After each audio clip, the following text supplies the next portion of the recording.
Hello and welcome to the How to Exit podcast, where we introduce you to a world of small to medium business acquisitions and mergers. We interview business owners, industry leaders, authors, mentors, and other influencers with the sole intent to share with you what it looks like to buy or sell a business. Let's get rolling.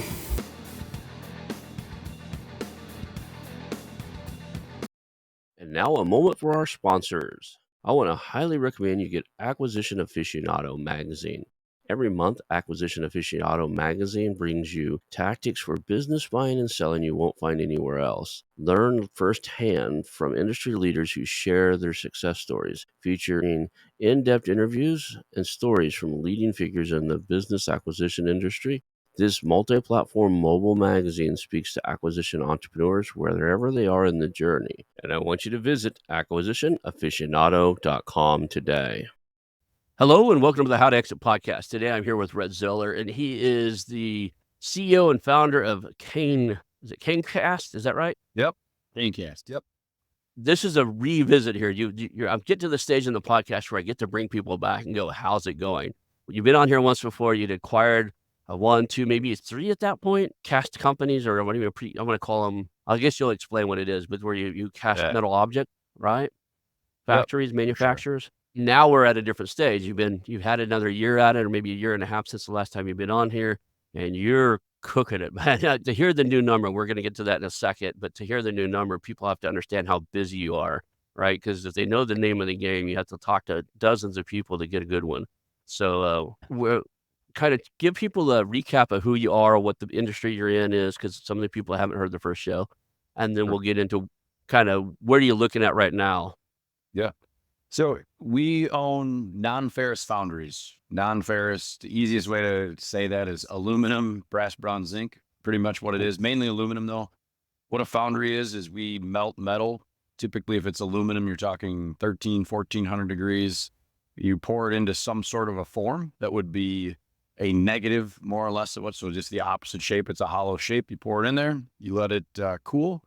It solidifies and you have a product. It's pretty much that simple. In the last 6,000 years, the industry has gone through some levels of changes, but they've got things back. Literally Mesopotamia and a frog that is the first one they've seen that more or less made a form and figured out how to melt some metal, and that's what they got. And nothing's really changed all that much. I mean, there's different automated techniques, and there's obviously much higher quality and controls, but all kind of the same. So we started totally 7 years ago, but the first 2.5 years, we only owned our first one, and then started a very slow roll up, ordered a second one just because it was something local that we could put in. And yeah, so to your reference point, it was 2 or 3 years ago when we started buying quickly. So now we have 7. We've got 5, 3 to 5 active deals. It always depends on how it counts. I don't get to choose when the sellers sell. Most of our deals are off market. We rarely do on-market deals at this point in time because we had in this market probably 5,000 of these foundries, 80% of which have gone out of business in the last 50 years. Probably another 200 plus of those have gone out of business since the beginning of COVID. So we've gone through quite a change. I think right now, I've talked to a few, you mentioned having to talk to dozens. I've talked to probably a little more than 600 of these places, and we've got about 35 on the list of people that I'd be interested in actually acquiring, of the probably, call it 300 to 400 that really fit kind of perfectly in our spot. And yeah, of the next 3, 4, 5 years, our intention will be to buy probably another 10, 15, 20 of those. So ultimately, we've 10x'd in about 7 years. We should do about that level of growth over the next 3, 4. We're now at the point where individual acquisitions don't move the needle as much as some of our, like the blank slate that we have for the team. And I only have time to do acquisitions. And there's a few reasons for that. We can get into it later, but really the game is, my job is only to buy, and then I throw it over to my business partner, Josh. Josh runs all of the day-to-day. And so quite literally, we sign on a deal. Typically we'll sign a Thursday or Friday. We have reasons for that, or we'll close. And then ultimately on Monday, by the time we get in and get to talk to the employees, Josh is running the show. I pretty much don't say anything at all anymore. And he and the rest of his team are the ones that take it over from day one. It's brilliant that you have a system, though. You've done enough already. This is what works for you.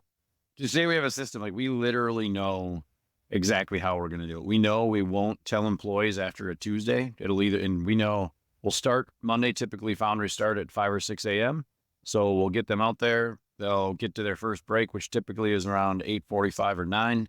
So we'll make sure they're working. There's a reason specifically for that, because it means they'll have something to go back to after we shock the hell out of them when we say, oh, hey, we've sold. But we literally do it where the owner tells the employees. So he says, hey, we've sold. Here's why we've sold.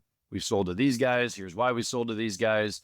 And then we pretty much talk a little bit, tell them what's going on. And then we send them back so that they can kind of get their heads wrapped back around everything. At lunch, we bring in pizza or whatever the local fare is that they want. And then we answer questions after the first 2 or 3 hours of shock starts to get through them. And then on Thursday, we bring everybody back in. We kick the old owner out. So he's not around, and we say, hey, all right, it's been first 4 days. What's going on? You guys have, at that point in time, whoever the plant manager is has probably talked to, it's Josh and or whoever the plant manager is, has talked to all the employees about what's going on.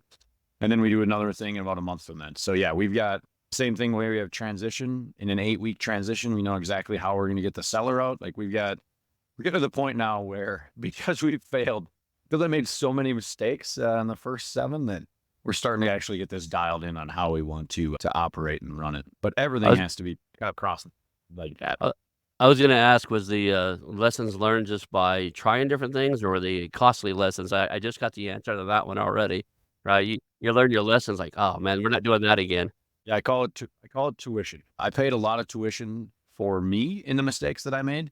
And now my team, I'm getting to pay tuition for them. So, but we just get better and better every time. And Josh is building a great playbook of how we're doing this. So everything just gets better and better every time we touch it. And that allows us to scale. That's why we're going to be able to go from buying 2 in the first 30 months to 3 in probably the first 4 years. Now all of a sudden we can buy 1 to 4 a year if we want to. Do you have much turnover after with this new process? Do people tend to stay?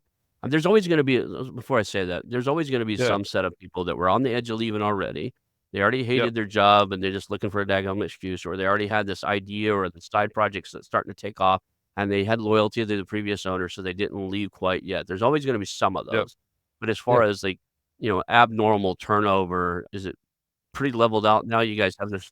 We see it both ways. It really depends on the quality of the employees. So we tend to have much higher outputs per employee. Sales dollars per employee is substantially higher typically. Partly that's the systems and processes we run. Partly that's the way that we compensate our employees. So we'll see people that, and we've gone back now, there's a lot of reasons or ways that we got here, but we were able to put in all of our systems in such that we can see financials now. We can close the books. We've actually closed the first day of the next month, but we shoot for 3 or 4 days. So by June 3rd, June 4th, maybe, depending on how the weekends fall, we'll have our May books totally closed. And so really we're able to offer cash bonuses for how the individual facility performed the prior month. So we get a really fast feedback, and that's how we compensate employees. So we see that, and at the same time, they understand if they have good employees, they do well, everybody does better. And then the same side on the other side of that, if they know people when there's job openings, they'll go find their best friend that actually works. They're not going to bring in the bad workers because that hurts their pocketbook as well. So it's some of a self-fulfilling situation there where we add it. So we'll see some turnover, but a lot of times people, when we buy these things, we tend to buy distressed, more turnaround type assets. So it depends. Either we have to normally hire more people, get the right people in, but we don't. If people want a job and they want to work, they don't leave, is the simple answer. Do you guys use any of the off-the-shelf type of stuff like lean process or EOS or the Great Gamma Business or anything like that? We don't. So Josh and I spent 17 years in corporate and kind of saw everything. I mean, these are big Fortune 500s, GE, Honeywell, Schneider Electric, Rockwell. I mean, so I got all the training imaginable on that side. It was all in kind of the manufacturing space. Josh helped grow his family company and is constantly interested. So he's got a ton of this training on his own and or self done. plus having hands-on experience in small family-owned companies.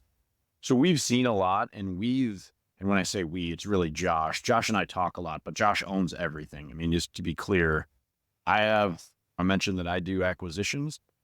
He does purely operations. It's 100% his decision, not mine. We chat about it, but he's developed a lot. I mentioned the playbook before.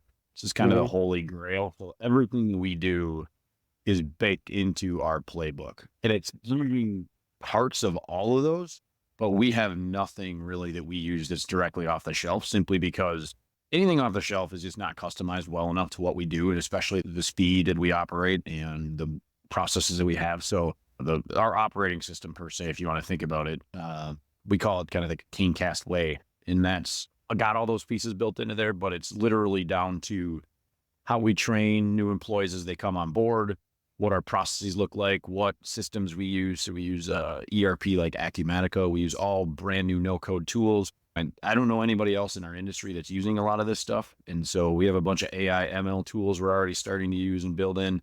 And all of that has to get integrated. So it's really hard to use something off the shelf, because we go back to first principles is what we talk about all the time. That's how we were able to, we went from closing in 17 to 25 days.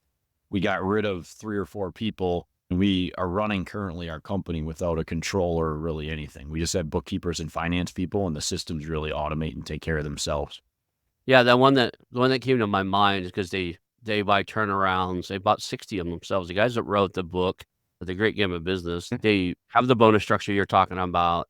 They buy turnarounds, and they buy things in really tight margin spaces. Like they bought companies that rebuild and remanufacture turbochargers for diesel tractors and stuff. And those things have like 6% profit margin, and it's insane. So in order to run them and get them going, the employees just have to really know that, how everything they do on a day-to-day basis impacts the bottom line, and that's what they teach these guys. So it's cool. I think you've done it. You've built your thing, and I imagine if I looked at these systems side by side, you have all the best elements from all the ones that work for you.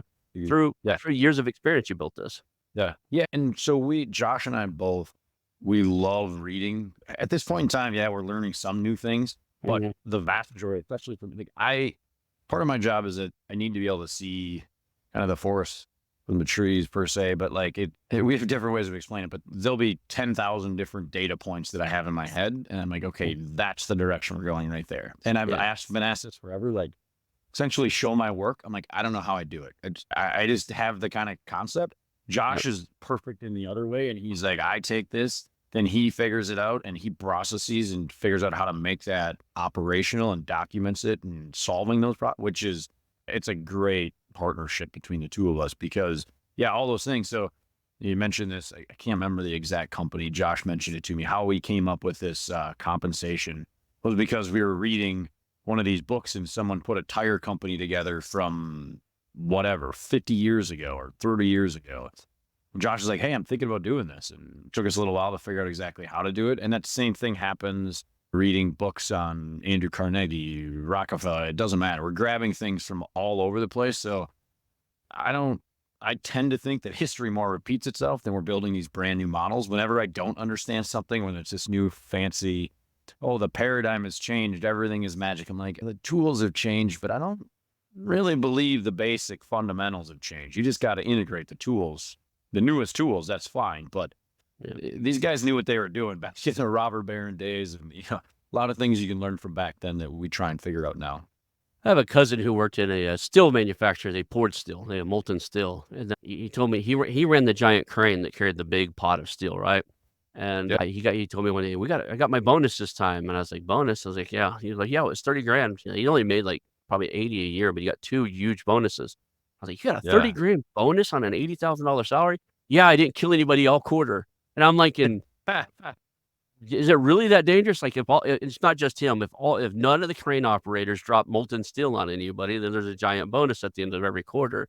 I know steel melts at a higher temperature, I think, but the 1,500 degrees is still dangerous.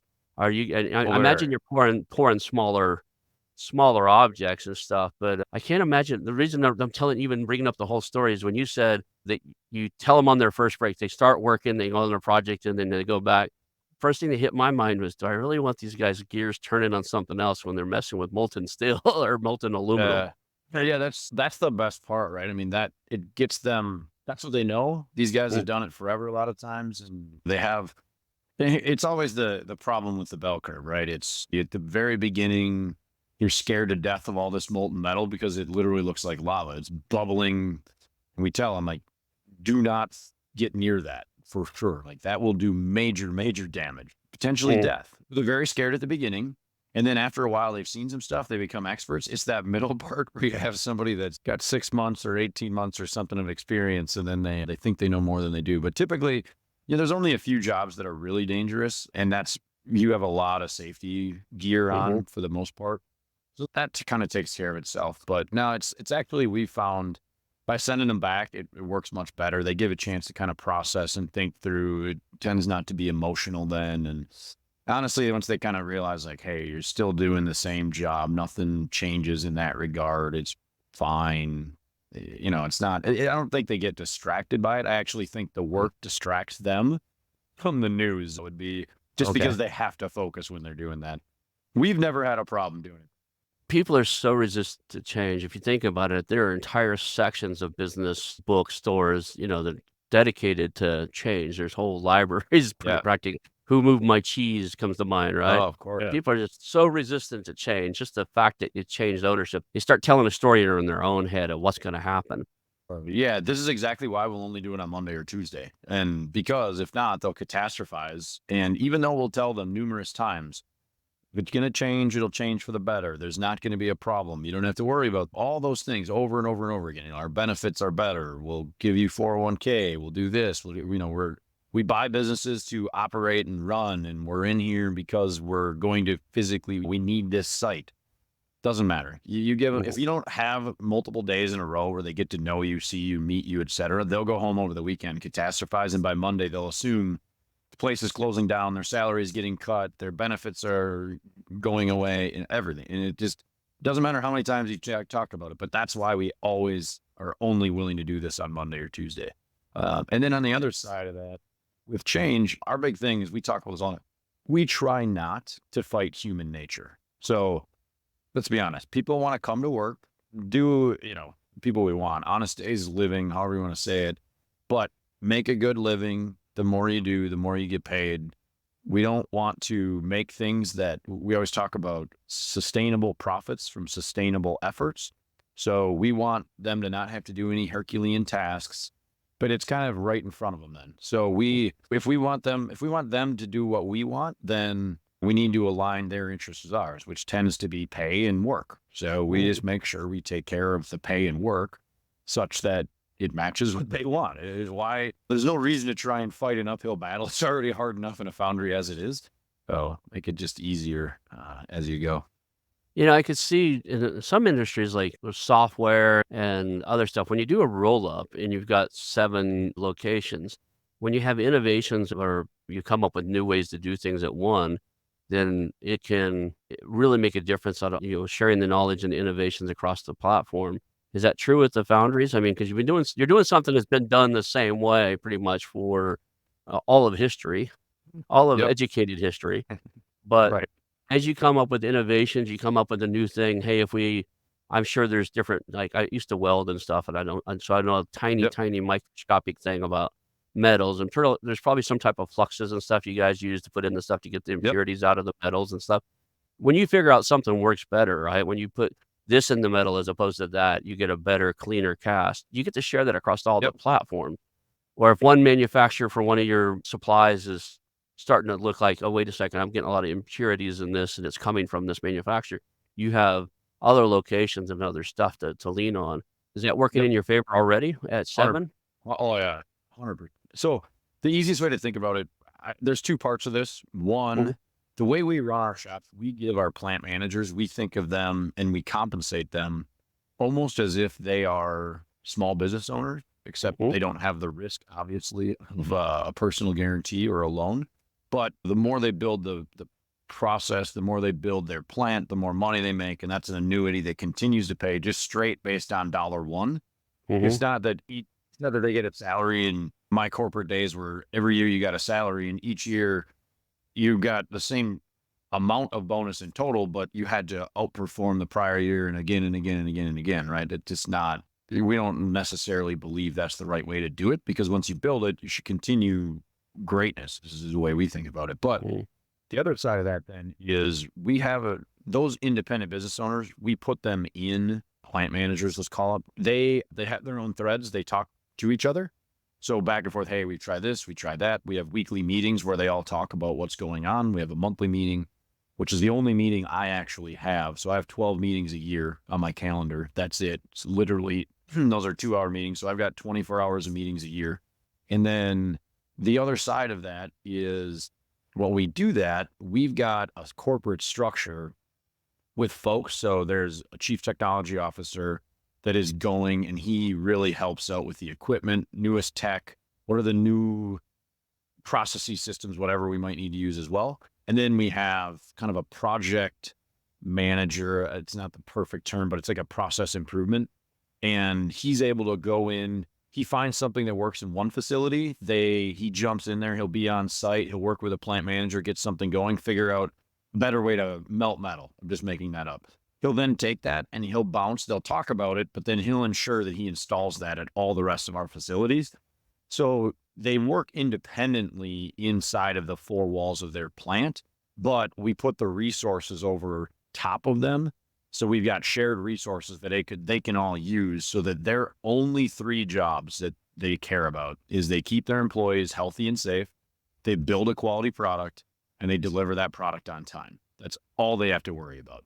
Everything else, I mean, it's pretty metric driven, but it's just those 3 things. And that allows us then to optimize and share across all the facilities really quickly. And because, again, they're compensated to do improvements, the better they do, the more they make. It's not the constant fight. And we actually screen for those types of employees that are willing to learn and be flexible, and especially as plant managers. So we put the right people in those roles, and then we share across, and then we make sure, again, we're not fighting their human nature of not wanting to go change, because they realize, hey, I make this change. This worked for my 2 buddies in these other plants, and now they're making an extra couple $1,000s a month or something, right? And like, yeah, I'm going to go do that too. Like, hey, Patrick, get on the plane and get up here to Minneapolis and install that new thing for me. What about, like, a lot of the people think they're gonna, when they buy multiple companies, okay, they're gonna cross-sell and upsell. Because they're all foundries, they're all doing the, same basic thing, are there enough Yeah. differences between them that says, like, somebody comes to foundry A, let's just say, pick a state, Texas, and they want something, you go, "Hey, we can't make that here because it's too big, but we can make it over here in this other Yep. facility we have." Does that already occurring, or? Yep. Yeah. So there's 3. So let's start with our customers, because that'll help get into Mhm. this detail. So we have 2 types of customers. This is what we figured out years ago, and part of the reason why we started this kind of project of Mhm. building out. Our first type of customer is a big Fortune 500 type. They don't care. They buy 80 or 90% of their stuff overseas. And the last 5, 10, 20%, they'll buy domestically. Well, typically just risk management for them. They'll go then spread that out across 2, 3, 4 facilities. Well, sorry, I should say 2 or 3 small companies. Well, now, because we have multiple facilities, we de-risk all of that for them. They just give us all their domestic supply. Just say, hey, keep us honest. We'll look at it once in a while. But then if we have a problem in our Minneapolis facility, we can grab something and ship it to the South Carolina facility. And that is a massive de-risk for them. And it makes it way easier. So they're buying, I'll make the number up, $800 million worth of castings overseas. They're buying 80 million or 40 million here in the US. Splitting that up across 3 or 4 facilities is a giant pain for them. So the ability to just have one person and we deal with it, and we take care of 100% of everything. We have modern systems. We communicate with them. They know we're growing. They know we're investing. They know we're getting better. Then that's awesome for them. The other type of customer is the small customer, and their mom had an idea, dad, grandpa, who knows, who started the company, or maybe someone did themselves, but they want to get up, get their kids to school in the morning, drive in, see us, shake hands, watch their product get made, go have lunch and a couple of beers, and be back home by dinner. And also it allows us to deliver in one day to those folks as well. So that's the second type. And that's why our geographic spacing across the country is so important for both types of customers. And then getting to your third part, that network benefit then allows us to put different equipment in different places. So right now we're literally installing a piece of equipment in our South Carolina facility. We'll be the only small foundry in the Americas that has that piece of equipment. And that allows us to be cost competitive with places like China. There's a certain size, it's a much larger piece of equipment and automation than you'd ever be able to buy when you're small. Typically, when you'll put $4 million into a capital piece of equipment, you can't obviously afford that. If you're small, that might be the size of your whole facility. And if you're large, you don't want to go do the one-off low volume stuff. You want to shift this and you want to go sell 10,000. We have no problem selling 10 of them. That's the market we're in and that's the space we play in. So to exactly your point, a customer may be buying 50 different castings from us and it might be coming from 4 different facilities. There's typically a common base that each one of them do. A small part, low run, everybody can do that. But then if you have really high run parts, that might be in one of our facilities. If you have really large parts, that might be in a different one. That is in a different our facilities. Instead of this type of part, you need a geometrically complex, really high quality part. That's a different facility that we have. So yeah, we can typically take this, move it around, and in each place we've got, so it's the center of excellence model plus kind of the standard for everybody. We're working with a company right now. We already talked about this one capital piece of equipment. The next one, our CTO is estimating probably $10 million in CapEx. Ouch. But we would be the only player. They literally, like we talked to a vendor about it, not even, there's no foundry period in the Americas. Like to get it, they're like, we think we have one in Europe that we could show you. And I think there's a couple that we've probably sold somewhere in Asia, but they're like, if you guys do this, you're far and away the only game in town. Like no one has had capabilities to do this in 30 years, at least in the US. So that's the fun stuff. I mean, granted, CapEx scares the hell out of most people, especially searchers, which again, I didn't know what searchers were till a few years ago, but every time I talk to people, what they think is terrible, I'm like, well, that feels like a pretty good moat to me because I don't know who else is willing to go put $10 million into a piece of equipment that is a one-off. So, I don't know. Sounds fun to me. It's you just got to do your math on the return on investment, right? Okay, if I buy this piece of equipment lasts 30 years, 50 years, whatever it lasts, how many widgets do I have to crank out of it, right? And and then you got to add other stuff, right? If they bring me, I'm just using a widget for the fun of it, but if they bring me this widget, what other business can I upsell and cross-sell that they're ordering from other people? Because I can make this, and then I get to introduce them that I have 7 other places that can make all the other stuff they need. Without getting into too many details on this is exactly what you're talking about. We look at that and say, okay, this one, they'd probably help us fund it as well, because obviously they're multi-billion-dollar companies and they're like, hey, no one's willing to work with us even. They don't want to mess with this. It doesn't fit what they do. Well, you want to help us figure it out? It's my personal checkbook at the end of the day. I own all of it, so I don't care. But then, yeah, it allows you to go get a few other pieces. And then strategically, when we look at that, we're like, wait, if we do this, there's all these other things. And so it's like this $4 million piece of equipment. People are like, that's insane. That thing will do on one shift $20 to $30 million in sales. And if we fully maximize that out, the best guess is it's $68 million in sales by spending $4 million. Now, wow. That takes a lot of other things. Don't get me wrong. There's a lot of other costs. It's not, you don't just get to drop the $4 million and everything else is magically. You're going to need to put more people, more other machines to finish and all kinds of other things into that. But yeah, that's a bet I'll make every day. I'm like, all right, guys, we just need to figure out how to pay that bill. And then in 5 years after the asset loan is done, that is magic right there. And again, I mentioned this, actually said this on Twitter the other day. Give me a business. And so we're total 7 years in. In my head, I've always thought it was going to take us 10 before we actually meant anything, which I still think we're probably in that ballpark. We probably need another 2 or 3 years. You look back on it and say, okay, we've put an obscene amount of money into this business in capital and in people and in processes and in systems and time. But, we go build something at the end of that. Anyone else is going to look at that. No one's going to want that. You can't do it if an individual searcher. There's no private equity. You can make it. It's way easier to do a lot of things than do what we're doing. So your return on investment's better. But again, now we've created a bunch of moats. I'll take that every single day because we knew we wanted to be in small manufacturing. So I'm like, all right, great. Takes us 10 years. And then by the end of 10 years, we have a giant moat because it'd be impossible to replicate and or people wouldn't want to. Great. I love it. I'll be the only game in town. That works perfectly fine for me. And I take it that a lot of these are in small towns, right? A lot of these, either a town grew up around the foundry, right, or the casting company, or they're just still kind of Yeah. out in these outskirts of the small towns. Yeah. So you'd be surprised. They started in a lot of these places that stayed alive. There certainly is a bunch of those. Don't get me wrong. For us, partly the problem is when you're in real small towns, getting labor is so hard. Well, part of it, most people think blue collar labor. And we actually Mhm. talked about, remember, it might have been Clint the other day posted something on, he was just talking about smaller, and he and I are talking about two different things. But for us in smaller towns, one is finding blue collar labor that's tough. The other part, though, is finding white collar people.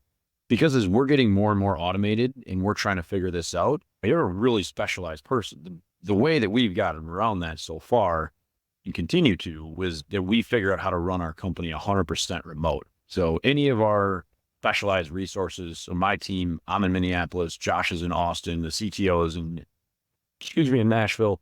So yeah, it's, we run our group fully remote, but the people that need to be on site, they need to get there. And then that's a pain to fly in. And so a lot of times for us, being near bigger cities is better. If we get inside where those towns built up, the biggest thing we see, and this happens in manufacturing all the time, literally is the problem I'm dealing with right now with one of our deals.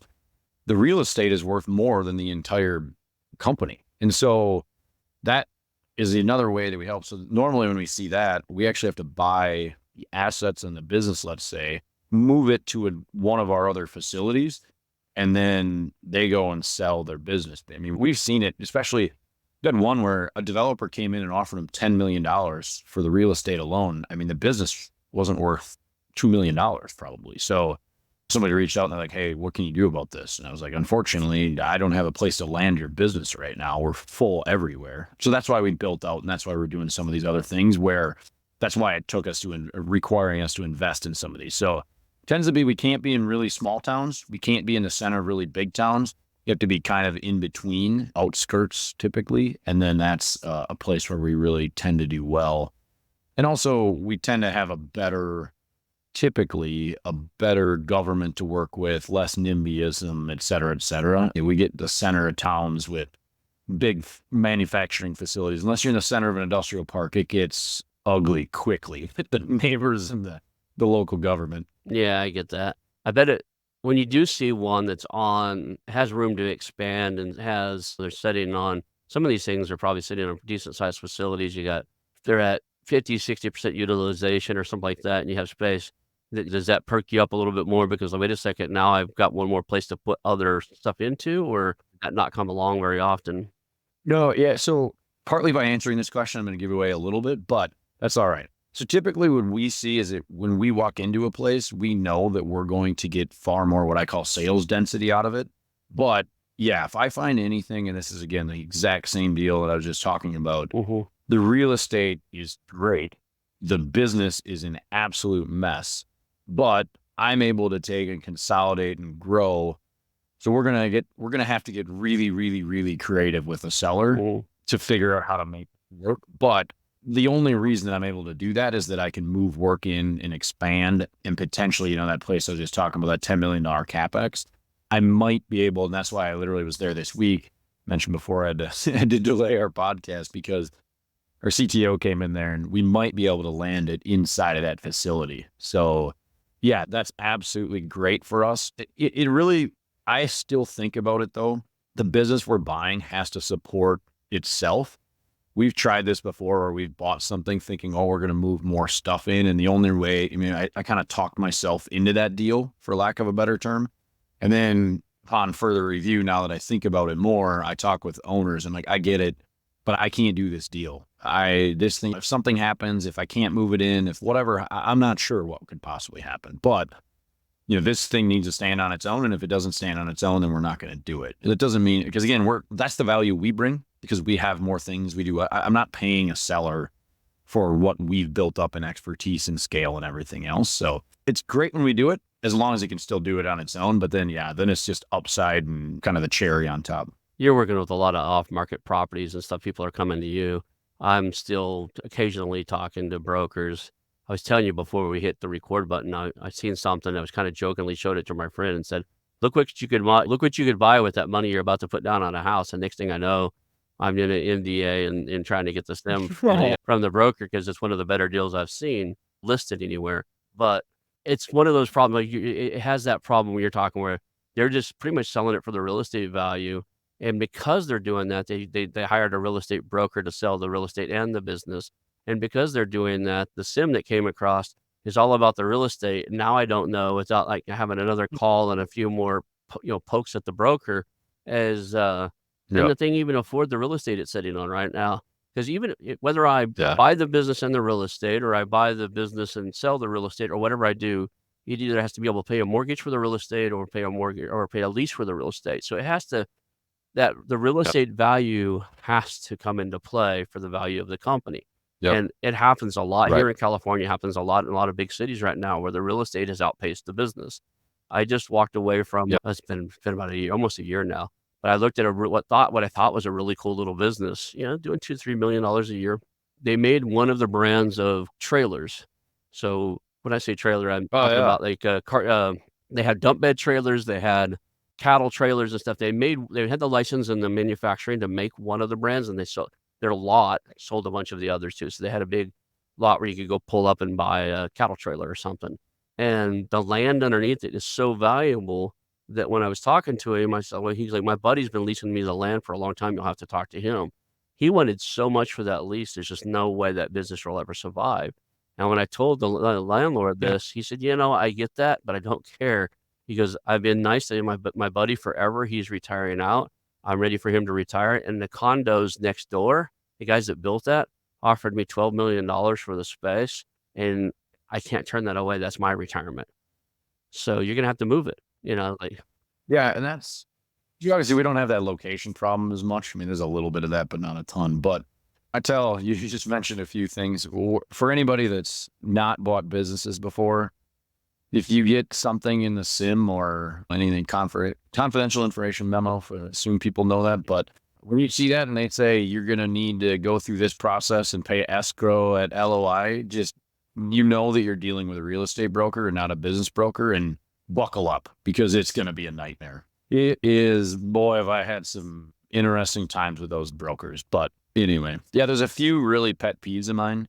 Someone takes something to market and they have me sign an NDA, and then they tell me, oh, the financials aren't quite ready, or the SIM's not quite ready, or the seller's not quite that. It's like, never mind. I'm good. I don't need this. I don't need this brain damage in my life. Same thing with provide this product.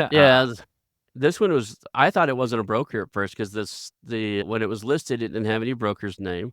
And then when they responded, it said the response was from some CPA type, a financial outsourced bookkeeping type of company.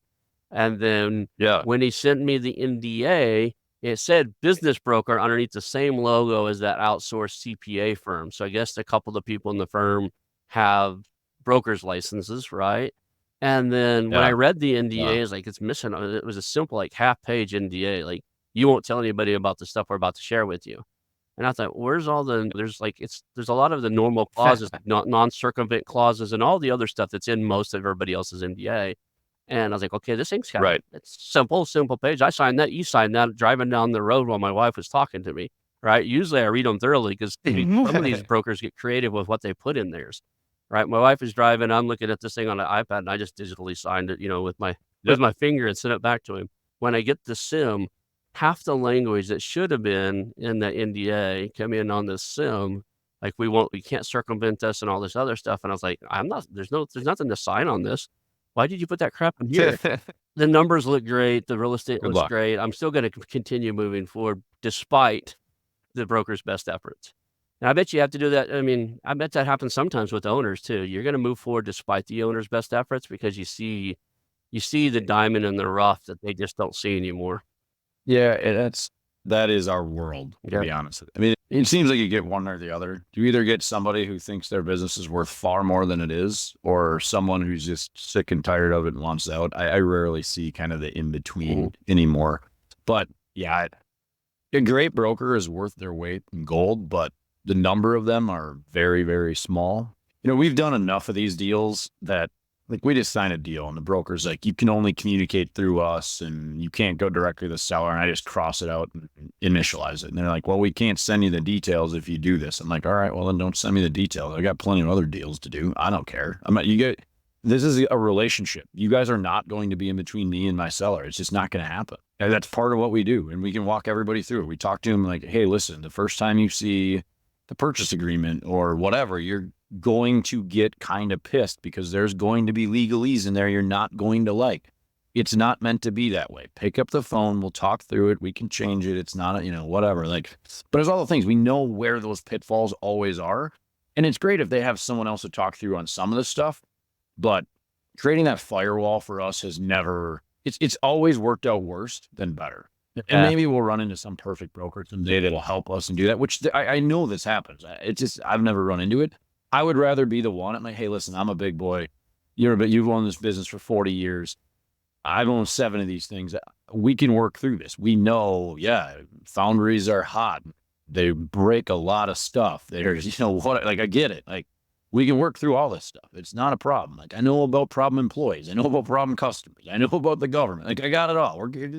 We'll work through it. And, that's just, and I think right now you mentioned this, I haven't seen it yet. I'm fully convinced though, with these buyers' fees in real estate going away or being greatly minimized potentially, I have to believe you're going to start to see more and more of these brokers, real estate brokers, ending up trying to do small business deals. It's just, we saw it before when people stopped buying. I just got to believe it's coming more. And it isn't helping any that it's becoming more and more popular. Like 3-4 years ago when I got into this, it was unheard of. I had to hunt for somebody to teach me. Now I see a bunch of 20-something-year-old gurus who've done 4 deals and now have a course, right? Those guys, there wasn't a single one of them that didn't have a few gray hairs when I got into the space because I looked around for somebody to help. I hire mentors and stuff just because in my mind, it helps expedite the learning process. And I understand that not everything they're selling, half the stuff they're selling are marketing pitches, like these 0 down deals and that type of stuff. Oh, that's pretty. That's what you're using to get the other people in the door. But I want to know how you really get stuff done. And I want to meet your networks, right? I want to meet the other people doing deals because I'm big into joint venturing, partnering up. I don't want to do much of this on my own anymore. I'm old enough to know that I flow better in teams and building teams. Just above minimum wage people start talking about buying companies and they think it's doable and stuff. Are we starting to get a little oversaturated in the conversation? Yeah, well, the stuff we talked before, it's just, again, every space is slightly different. I'm sure there are easier businesses. I know there are easier businesses to run. I'm sure there is uneasy business to run, but I've not seen it. But manufacturing is not that. You're not taking, there are some people, I've got a couple of buddies that were bankers, et cetera, that have come in and done a great job with manufacturing companies for sure.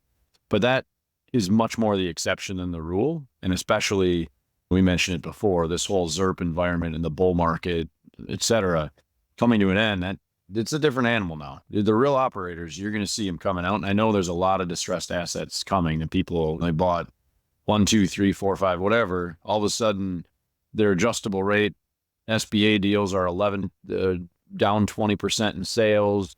Commodities are up across the board. Labor's up and requesting more because of inflation. Now, all of a sudden, insurance is up. Like, it's tough. There's no doubt. This is not punching buttons on a keyboard anymore. This is serious work in the current environment. So, yeah, it's going to be really real tough. But I think a lot of people are really going to get burned on some of these things too, because it looks easy to buy a $100,000 EBITDA business, but good luck making money out of that once you have to go figure out what to do to grow that and everything else. So it'll be tough.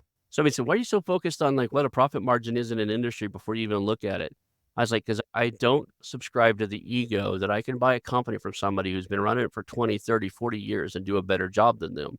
So I need companies that have a decent margin because I need room to screw up, right? I need something to, I'm going to learn some lessons and I don't want them to impact the employees, right? Long term. I don't want any long-term impact from my inefficiencies of doing X, Y, and Z, because anybody that thinks they're going to walk into a company, you've got 7 of them now, you have a different story to tell. But when you bought the first one, there was shit you learned right away, and there's stuff you didn't learn for the first 12 months, right? So I still learn things. So yeah, no doubt. Yeah, to walk in there and go, you've been running this I love these guys that are these new acquisition entrepreneurs who said, yeah, I'm going to buy this, and I'm going to do X, Y, and Z to it. I was like, what's your recommendations? I was like, my recommendations is you don't change a damn thing for the first 60 to 90 days. You just watch what they're doing, right? Because I'm telling you, you don't It's just there's something to that ego that I don't subscribe to think I can go in and change something you've been running for 30 years and do it better than you. Eventually, I think I can because I still have the energy and it's new, I'm fresh, but not in the first 60, 90 days. I don't even know what you're doing. Yeah, my buddy Rich and I joke about this all the time. If you're a great operator and you know what you're doing in an industry, that's one thing. If you're brand new, you don't know what you're doing, you've never done it, you've never been in a small business, and you're just going to go start ripping stuff out. Okay. I mean, and then hopefully there's all the time, right? You don't know why that you might look really stupid. Believe me, there's some things we do in our shops that I walk through that drives me crazy every day, but having it be what looks suboptimal or bad at times is the best way to do it, because there's these other things that you don't know and these other connected pieces, or who knows what it is. And so do you really get a feel for that and understand it? And then the big part, especially when you have a lot of people involved, you're a new owner and you're not going to come in there and get to build up some political capital and put some chips in the bank with the employees, and you start ripping things out. And that's a fight I wouldn't have as a first time owner. Normally, again, unless it's a turnaround. Now it's a totally different animal. Now we walk in, hey, listen, like, you can go look at any of our facilities, totally different. Here's how we do it. It's fine. I screwed so many things up my first 18 to 24 months. It's unbelievable. There's always the guy, like the other thing is sometimes the key person of influence in the company is somebody you don't know, right? Like, who is the guy everybody listens to? Yeah. I went to look at a concrete plant a long time ago. I thought I was going to buy some concrete plants. So they do preformed like storm shelters and stuff. I talked to half a dozen of them and had LOIs on a couple, and it didn't happen for some reason. I've told the story 100 times, but a couple of places, the most influential person, like who's the guy that everybody listens there? It's the maintenance guy that's been around for 35 years and fixes everything. He knew how that company worked inside and out. He knew that on certain days, if it's like this is one of them was in Oklahoma and it gets really hot and humid in the middle of the day. Like if they don't change the mix that they're precast, they're making concrete stuff, it won't set right because it dries too fast inside of those big forms. The buildings are too hot. Yeah. Right. It's like he's the one that like would tell that, hey, it's too hot in here. You guys shouldn't be pouring that. They're gonna fail. Why don't we shut down the plant and switch night shift for the next few weeks until it cools down, right? Where it's cooler at night. Yep. But it was just different things. This guy was like, and here he was, I think if you just went in there, if you went in there as a new acquisition and looked at the old equipment laying around, it's like, I'm going to buy 2 or 3 pieces of equipment. I can get rid of $80,000 a year from the maintenance guy, right? Because he's fixing the broken stuff that I'm about to replace. And turns out he's the glue that holds it all together because he's been there for so long. He knows how the entire thing runs. And he's kind of the guys that found out later. He's also the kind of the guy that snaps people together when because he's always walking around fixing things. He sees somebody messing around in the break room and not working. He's like, hey, get back to work. He's more of a foreman than anything. Seen that a lot. Yeah. That you just mentioned something interesting. Yeah, obviously everybody talks about key man risk and how you get rid of it, but specifically to that's a very common. So precast concrete and foundries are not really all that atypical. They're pretty similar, I should say. And so we have a lot of that same stuff. We have automated, and so because it's really hard to rely on that, especially as you grow and try and manage remotely, we build in a lot of automation and controls so that we can automatically sense stuff like we know inside of our playbook and inside of our company wiki that, hey, this is what happens when you start to see these changes, humidity, temperature, this, that, like, here's what the mix needs to change, and something alarms and everybody knows. So they look at it ahead of time. It gets really humid and warm from really cold and dry in Minneapolis. So in February, March, sometime around then, the automatic reminders go out. Hey, everybody, don't forget, here's the situation. Here's what it is. Because the guy that knew it, who'd worked there for 40 years, Freddie's like, oh, I had this. And now all of a sudden it's no longer there and somebody forgets and you miss, and you can't do that. And you never know when that's going to happen. So we're building a lot of that. Those are a lot of actually the AI ML tools and data and whatnot that we're building into our backend systems right now so that we can start to see this very quickly in advance. And partly, again, that kind of wraps back up in everything that we have where, that probably would have been multiple days before we would have caught that before.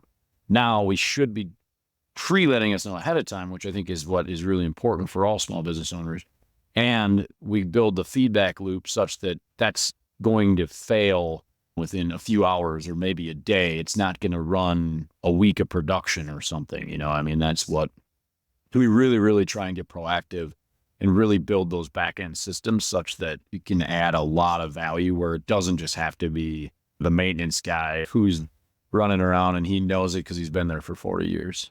And these days, there's all kinds of AI and electronics and sensors, and you could be sitting in Austin and know that in Texas, or sorry, in Dallas, I guess, or in Chicago, where one of your plants is, there's sensors inside of the building. There's sensors on the equipment. And you're like, why is the inside of the building at this temperature, or why are you pouring molten steel at this temperature? Because I have a connection, an old friend of mine who does cells, and he sells these little devices that goes in manufacturing plants, and they got a little gyroscope at it. And I'm probably butchering the technology a little bit, but it detects vibrations and looks for standard deviations. So somebody's turning a lathe so often, there's a certain pattern that just normally does. Like if you're running a machinery or whatever, or they put them on pipes, and when pipes start getting clogged, they vibrate at different vibrations. And just all kinds of stuff like that, right?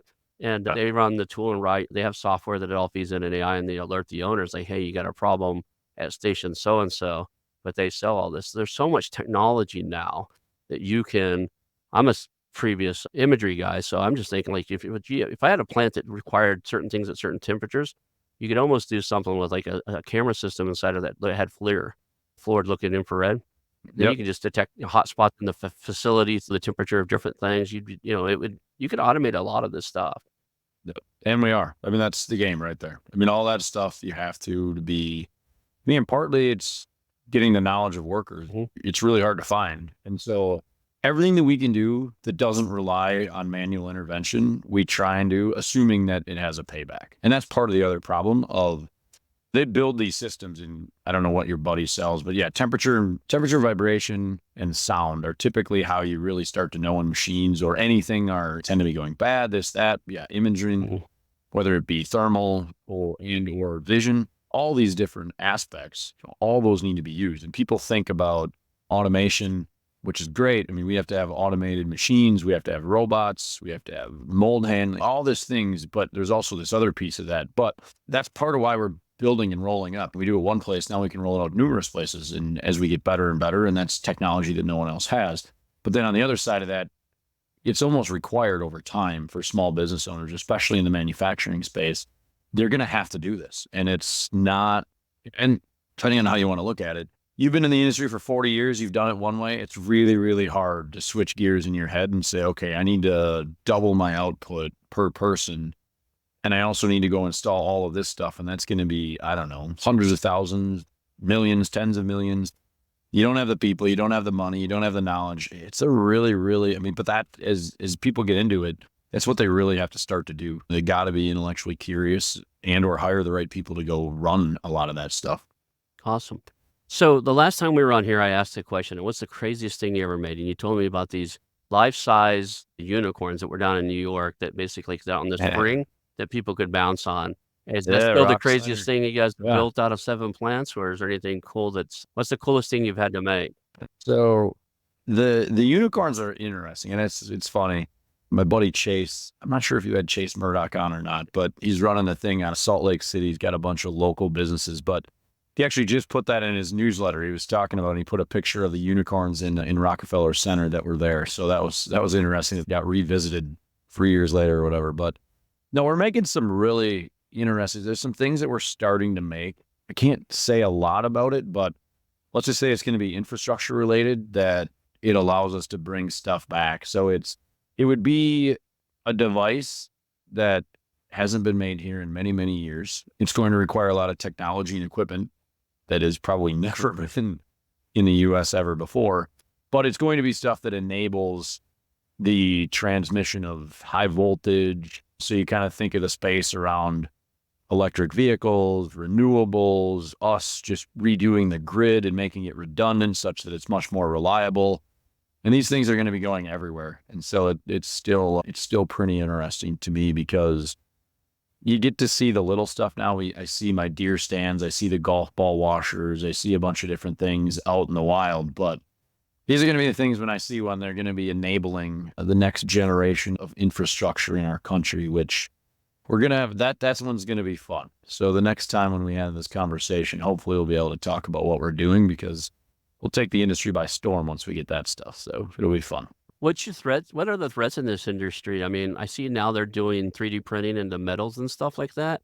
I can see that for one-off prototypes, but not for mass production or even small line production. But what do you think is a threat to this industry at this stage? So metal printing, I mean, sand printing, metal printing is all there. That's just another technology.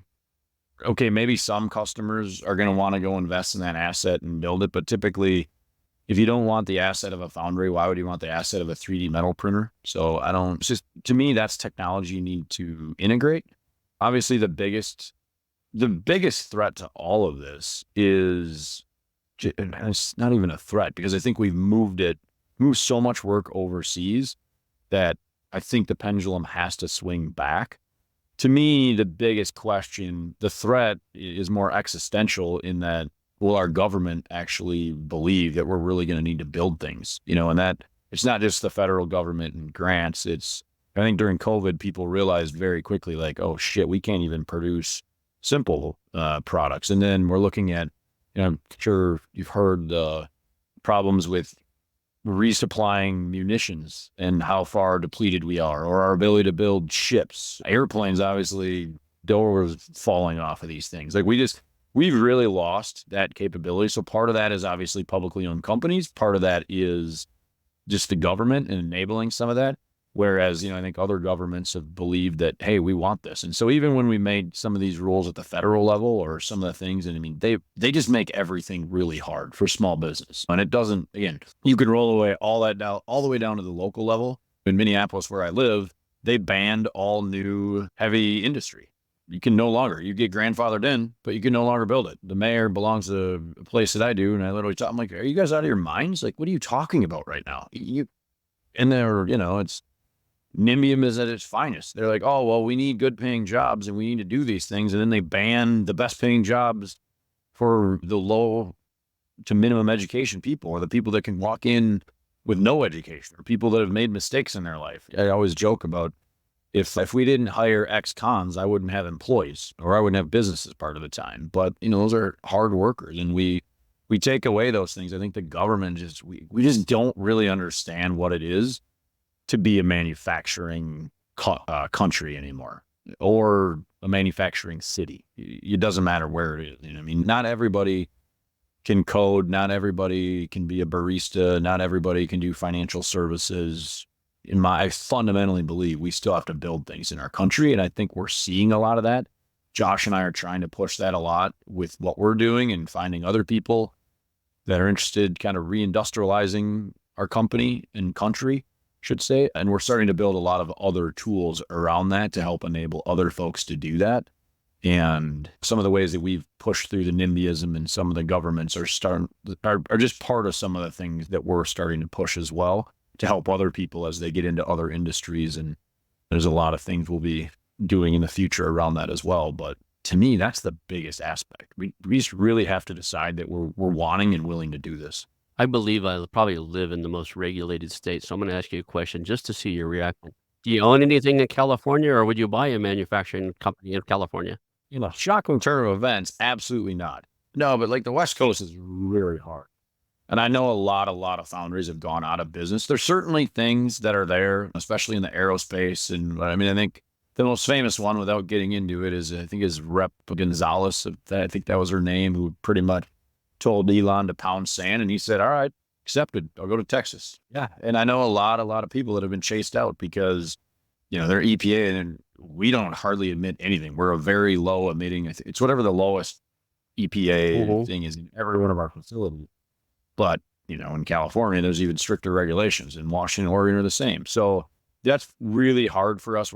I'm having a lot of conversations kind of with myself in my head of whether I want to cross the Rockies or not. I think maybe we can serve it from Nevada or Arizona, or somebody that's business friendly and wants to do it. But yeah, California is a nightmare. And unfortunately, there's still a lot of firms there, but there won't be for long. So it's like, oh man, how is the EPA on them right now? Is there like particles per million they can't release into the air? I don't know the space.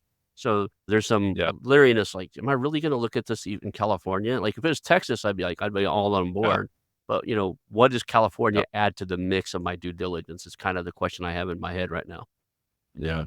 Yeah, we've gotten this argument. Whenever I say the government needs to help us, then it is eventually escapes the small, comfortable confines of small business Twitter or small business X, and it gets out into the mass, into the the mouth breathers, as I like to refer to them as. And oh, you want to not pay your workers as much. You want to have your workers be unsafe. I'm like, first of all, we pay the best wages in the industry, and second of all, it's literally the number one thing that everybody in my company is forced to do is keep workers healthy and safe.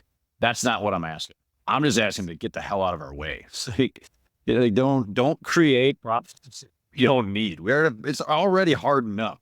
We've not asked for handouts. We've not asked for anything. I mean, but just don't create extra hurdles for us to jump over when you say you really want to do it, but then you don't really understand what that means. It's wild to me. So I appreciate you being here today. What's the best way for people to reach out to you, man?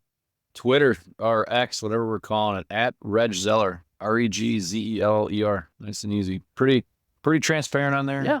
Building in public, trying to help as many people as we possibly can. That's part of it. So I started jumping back into that platform 2 or 3 years ago or whatever it is now. But yeah, we're all about small U.S.-based manufacturing. And I shouldn't even say U.S. Again, I don't think it needs to be everywhere. I don't think it just needs to be the U.S. Can't just be China. Can't just be there's a different reason to be in all those different places. But our life's work is going to be to figure out how to make it successful and have small manufacturing available in the U.S. So everything we're doing is going to be about. And for anybody that doesn't know, if you're listening to the podcast and you're just like Twitter or X, there's one hell of a small business community on there. You're an active member of it. I try to be, probably not as active as I should be on there, but we put all of our content on there. But there's a great small business community on there. Yeah. A lot of small business acquisition Amazing. attorneys and stuff. There's guys like you buying manufacturing, but there's a good probably, I want to say 150, 200 people on there that are really doing things that you could follow and learn a lot from. It's crazy because there's the active folks and I wouldn't even venture to guess, but I've got great friends out of there, peers that have helped me grow. We've got a dozen of us that are part of this EBIT Daddies group as our kind of tongue-in-cheek name of, different, and it's a great resource. We're finding other people now that are getting in there. We're helping people.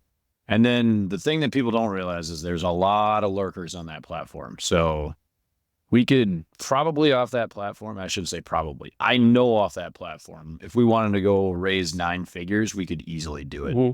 And I think it would take, the paperwork would take longer, but I think the interest could be done in a few days or a week to do it, just based on how transparent Josh and I have and the number of people. There's a lot of money kicking around there. So great advice, great people.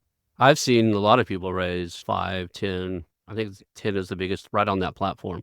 And they haven't been as open about what they do as you guys are. They may have a podcast or they may have something else, but it happens, and it's not uncommon to do a raise on that platform. It's amazing. It's great. It's a lot of value, and then people are willing to help, jump in DMs and do whatever. Mm-hmm. And I've known a lot of different people that gotten a lot of value out of it. And I push everybody, but people start asking me questions. We've got local meetup groups that we've started just because it's great to still be in person. I still think in real life is far better than anything, but you can get specialists across anything, and then they can connect you to local groups, but you have all the folks that are out there, and anyone that's interested in buying, I think you have to have a peer group and some mentors, people that are around your time, plus people that have been there for 5 years and 20 years. It's just such a shortcut. So anybody that even starts to talk to me, like my buddies, personal friends, I'll talk to them a little bit, but I was like, hey, go follow these people, read through these resources, listen to these podcasts, whatever. And after you've devoured that for 50 or 100 hours, then it's worthwhile to come and talk to me. I can give you the shortcuts up front, but the real detail, the stuff that that is not readily available out there, that's the stuff that I'm happy to help them with at that point in time. But there's you mentioned it before, 7 years ago, none of this existed. It's just a treasure trove of information and people out there. It is. I appreciate it, all of it. I bring a lot of them on the show and share it with this audience. A lot of you guys, not even sure if I met you there or I met you on LinkedIn or something, but it was because you're either on another podcast or I seen you're sharing openly about what you're buying on there. And I was like, hey, come over here and tell your story. I want to learn from it. So thank you again for being here. Yeah. And we'll wrap this up and call it a show. Awesome. Thanks, Ron. Appreciate it, brother. Thanks for having me on. I want to announce our new channel partners, the ITX Marketplace. Since 1998, ITX has created $5 billion in value by selling more than 225 IT businesses in 20 countries. ITX works exclusively with IT-enabled businesses generating between $5 million and $30 million who are ready to be sold, and M&A decision makers who are ready to buy. For over 25 years, ITX has developed industry knowledge that helps determine whether a seller is a good fit for their buyers before making the match. ITX Mergers and Acquisition Marketplace we have partnered with has a proprietary database of 50,000 plus global buyers seeking IT service firms, managed service providers, Microsoft service providers, software as a service platforms, and channel partners with Microsoft, Oracle, ServiceNow, and the Salesforce space. If you have an IT-enabled business you're ready to sell, I want you to visit the itexchangenet.com/marketplace. How to exit. That link will be in the show notes. Visit them now.